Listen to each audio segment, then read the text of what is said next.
Automatic గా అది chemical. Chemical content ని మిషన్ కనిపెడుతుంది, రిజెక్ట్ చేయాలి.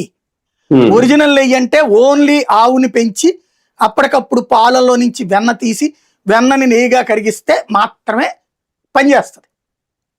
భగవంతుడు నా దృష్టిలో అయితే అందుకోసమే దాన్ని ఏమంటారు, మన భగవంతుణ్ణి లీలా వినోదం చూస్తాడంటారు కదా, అందుకే చేస్తున్నాడేమో. వీళ్ళు అది అర్థం చేసుకోలేకపోతే అర్థమయ్యేదాకా వెంట పడతాడేమో అని నేనైతే ఇప్పటికీ అనుకుంటున్నాను.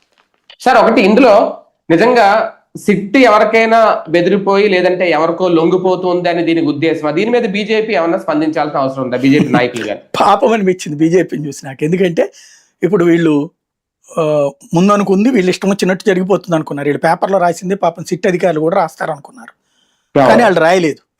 దాంతో ఇప్పుడు సిట్టును దొంగం చేయడం బిగించేశారు.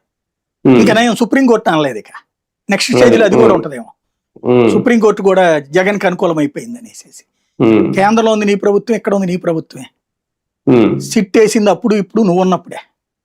ఫైనల్ గా ఏం చేయలేదు, నువ్వు రాసినట్టు నువ్వు ప్రచారం చేసినట్టు జరగలేదు. ఇప్పుడు అదే మొక్క వాళ్ళే ఒప్పుకుంటున్నారు. వివేకానంద రెడ్డి కేసులో వీళ్ళు రాసింది తప్పని సిట్ చెప్పింది అని ఇప్పుడు ఒప్పుకున్నారు ఇవాళ వార్త ద్వారా, మీరు చెప్పిన హెడ్డింగ్ ద్వారా. అలాగే ఇది అంతే, ఇప్పుడు సిట్ తప్పయింది అంటే సిబిఐ తప్పయింది అంటే సుప్రీంకోర్టు తప్ప